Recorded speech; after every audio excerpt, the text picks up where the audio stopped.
बात ऑपरेशन की नहीं हम कर रहे हैं अभी। हम पहलगांव जहां से ये सब शुरू हुआ, बड़े बड़े दावे आपने सुने, लगातार सुन रहे हैं गृह मंत्री द्वारा, प्रधानमंत्री द्वारा कि साहब सब कुछ ठीक हो गया।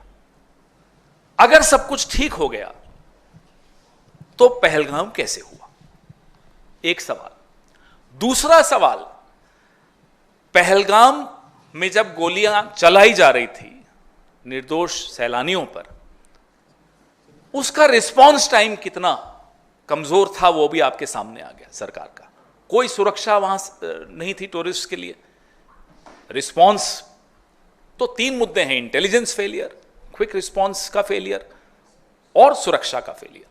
तो ये तीनों मुद्दे बहुत महत्वपूर्ण हैं, क्योंकि जब तक अकाउंटेबिलिटी आप फिक्स नहीं करेंगे तब तक जवाब नहीं मिलेंगे।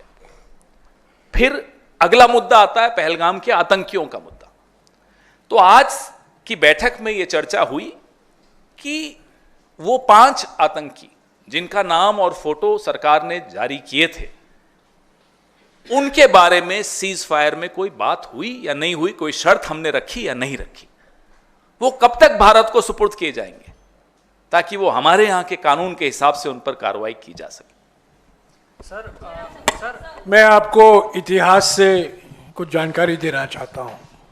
चीन का आक्रमण हमारे देश पर 20 अक्टूबर 1962 को शुरू हुआ। क्रोनोलॉजी समझिए। 20 अक्टूबर 1962 को चीन का आक्रमण शुरू होता है भारत पर। 22 या 23 अक्टूबर,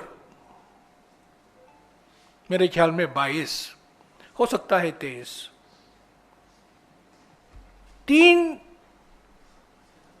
सांसद प्रधानमंत्री जवाहरलाल नेहरू जी से मिलते हैं। एचवी कामत,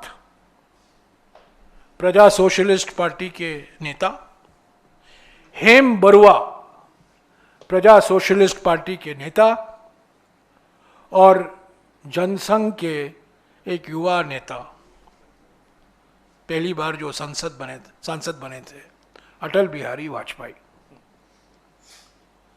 और प्रधानमंत्री से मांग करते हैं पार्लियामेंट का सत्र फौरन बुलाइए। 22 अक्टूबर चीन का आक्रमण हुआ, उसकी शुरुआत 20 अक्टूबर को होता है।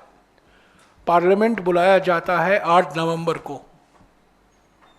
याद रखिए, इतिहास गवाह है, इसके सारे रिकॉर्ड हैं।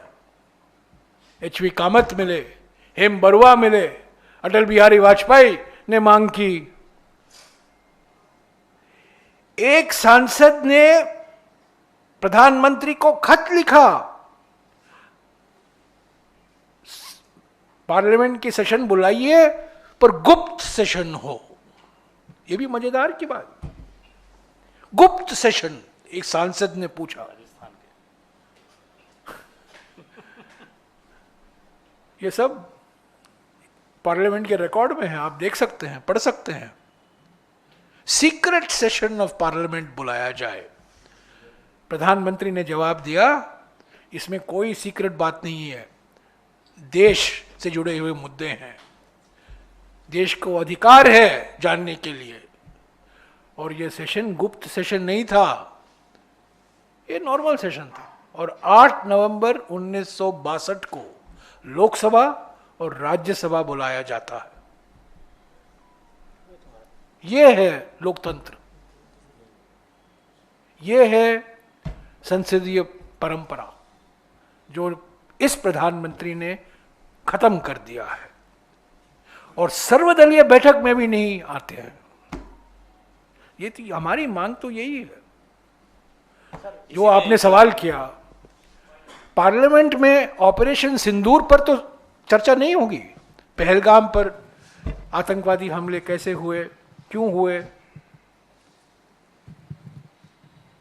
और जो सीजफायर हुआ, क्यों कैसे सीजफायर हुआ, अमेरिका की क्या भूमिका थी, आपने आईएमएफ में पाकिस्तान के खिलाफ वोट क्यों नहीं दिया। ऑपरेशन सिंदूर पर थोड़ी सवाल उठाए जाएंगे। सब सारे राजनीतिक पार्टी और दल और सांसद जिम्मेदार व्यक्ति होते हैं, वो जानते हैं जिस मुद्दे को उठाना चाहिए और जिन मुद्दे पर मौन रहना चाहिए। कुछ ऐसे मुद्दे होते हैं। मैं एक और उदाहरण देता हूं। कारगिल युद्ध के बाद 3 दिन हुए हैं, कारगिल युद्ध की समाप्ति हुई है 29 जुलाई 1999।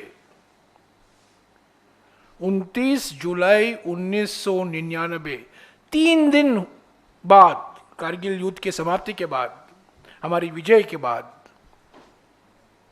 पाकिस्तान की हार के बाद 3 दिन बाद अटल बिहारी वाजपेयी जी की सरकार कारगिल रिव्यू कमेटी, कारगिल समीक्षा समिति का गठन करती है।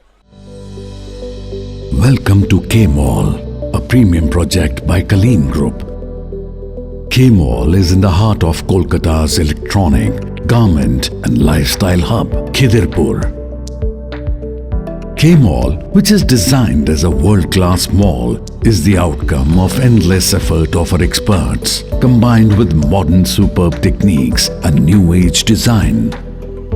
Book now